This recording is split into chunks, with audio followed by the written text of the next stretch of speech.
What's up, sisters and brothers? Happy Friday. Hope it's been an awesome week. Wanted to fast forward a couple of days to the 4th of July. Obviously, on the 4th of July in 1776, the United States, we declared our independence from Great Britain. So, an incredible day. Got my American flag hat on in commemoration of it. And because it's the only logo, the only team that I rep is the United States. I am absolutely a proud American. I believe that the United States is the greatest country in the history of humanity. So, anyway, great week of the Money Savage podcast. On Tuesday, we had Michael Kay talking about financial life planning and talking about how in order to truly be financially successful, it's important that how you spend your money, how you allocate your resources are in line with your values. So couldn't agree with that anymore. Michael was a great guy. He's an awesome guy. So you should check that out. On Wednesday, we had Rick Unzer, who's the host of 401k Fridays, a very successful and popular podcast focused on 401ks, and talked about I guess you would say that the fundamental theme of that show was it's impossible to invest your way out of a savings problem. So you could have the most sophisticated, best investments out there that were inexpensive and valuable, but if you're not saving enough, then the rest of it just doesn't matter. So you could probably take that one step further and say that it's really a spending problem, potentially, or a consuming problem. That story for another day. And then on Thursday, yesterday, we had on Gregory Sadler, Dr. Gregory Sadler, who is a philosopher, a professor on Stoicism.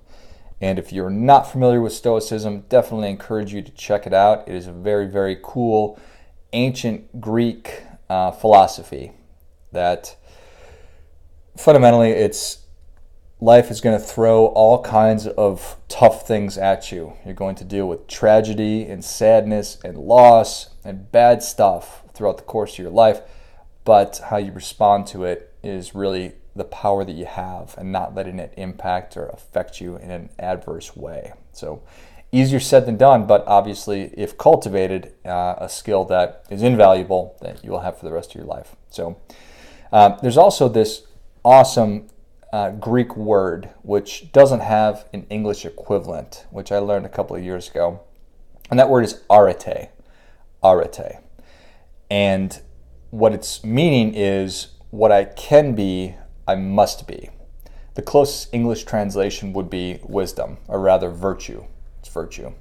So what I can be, I must be. So to tie this all together, we're faced every day with complex problems. If it's any number of things.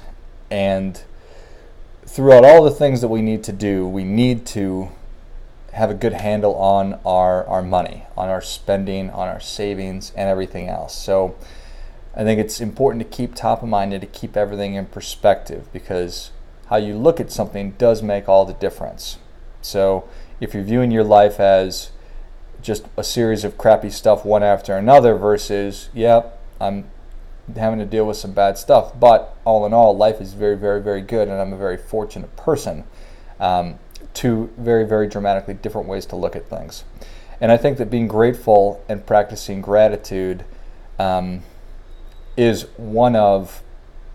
a really great tool, and it's a key to help you to be happy, to be financially successful, and to lead a more contented life. So always be keeping those values top of mind for you, what's most important for you, for your family, for your community, for your country. Always work to do the best that you can, to be the best person, the best version of yourself that you can be. And it's not a game of perfect. It's not always going to work out, but always keep that top of mind. So, and I know that you can do it. I know you can do it. I believe in each and every one of you. So I want you to say it to yourself. I can do this. I can do this. It's like Stuart Smalley stuff, but I can do this. I want you to get to where you want to be, whatever it might be. But it's going to take you getting excited about it, digging into it, getting mad about it. That's how you're going to get there, is with enthusiasm. So, again, I believe in you. Happy birthday, America, coming up here in a couple of days. Have a safe and happy 4th of July holiday, and I will talk to you next week.